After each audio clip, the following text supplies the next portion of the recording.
Greg Afarian here, gregafarian.com and Virtual Media Realty, your realtor in the Merrimack Valley, Greater Boston, Andover area. How you doing? Hope you're well. Doing my market report for this past week.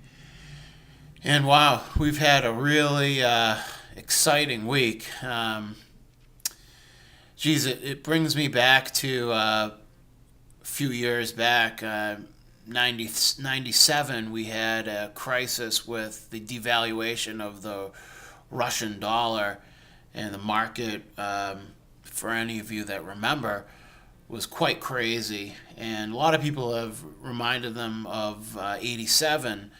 The market was down almost 1,000 points in a matter of 5 minutes yesterday, and it really turned some eyebrows. And there's been a lot of controversy on whether or not someone had a fat finger, that's what they were calling it, or if it was because of the unease with what was happening in Europe with Greece and their bailout. I think that it's a combination of a lot of things, and from what I've heard and what I've read, I guess triggers went off and the actual humans stopped trading stocks. So what then happens electronically, transactions are filled. So that's, I guess, what happened. You got to be careful. And I've been saying for a while now that you got to be careful of the stock market. I've been calling a lot of these rallies sucker rallies because that's what a sucker's rally is. It brings all these people into the market.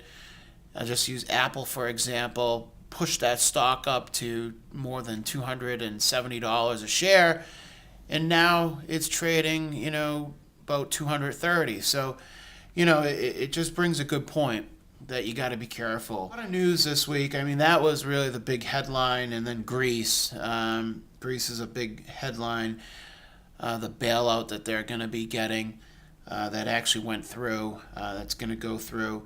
And they're wondering who's next, Portugal or Spain, and, this is really expected. I mean, it's no big surprise. So whether or not the market likes it or not, that's a whole nother story. And I don't think the market does like it. So that's a big problem. Tax buyer credit ended last week. And as it ended, pending home sales were up in March, 5.3%. Now, when we talk about pending home sales, we talk about home sales that are under contract, not closed.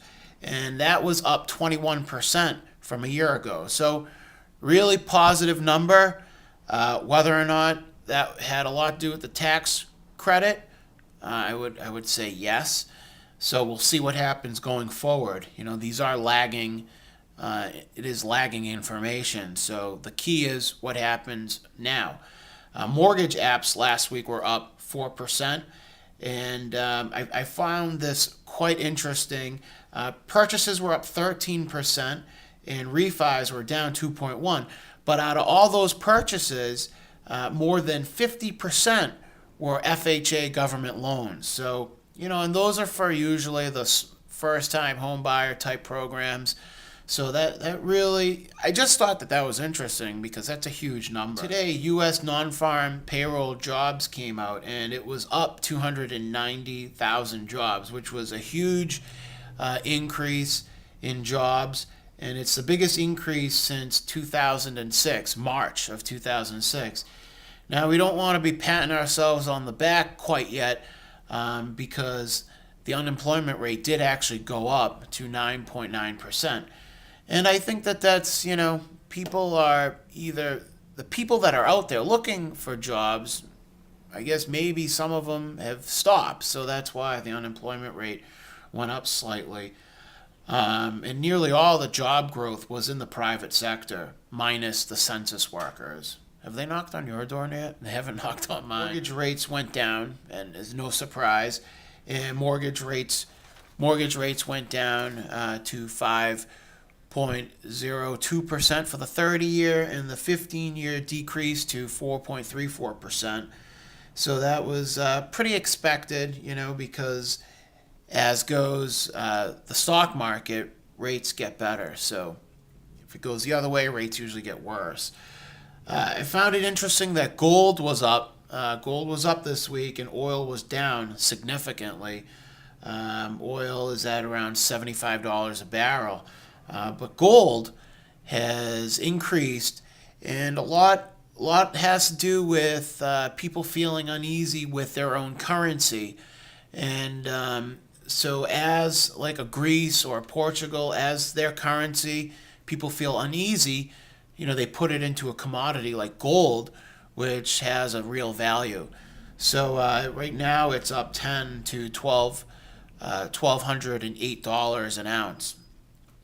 So we'll see what next week brings. I mean, this volatility isn't going away. I mean, the market was down today almost 200 and so points, and right now it's down 90 to 10,430. I think they were saying that three session loss of more than 650 points. So really volatile. Volatility is something that you could make a lot of money when things are going down, and if you have the guts, you buy the stocks when they're down and you sell when they're going up. I mean, that is always the best opportunity. Just like when home prices, they've gone down, it's probably the best time to be buying in the last 20 years. And I think the stock market, if it continues being volatile, it might actually be a good opportunity to get back in. If you have any questions, if you need anything regarding real estate, love to help you out this weekend or any other day.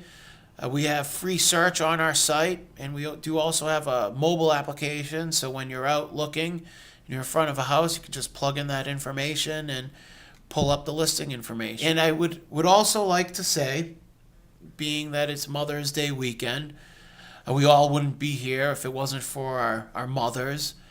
And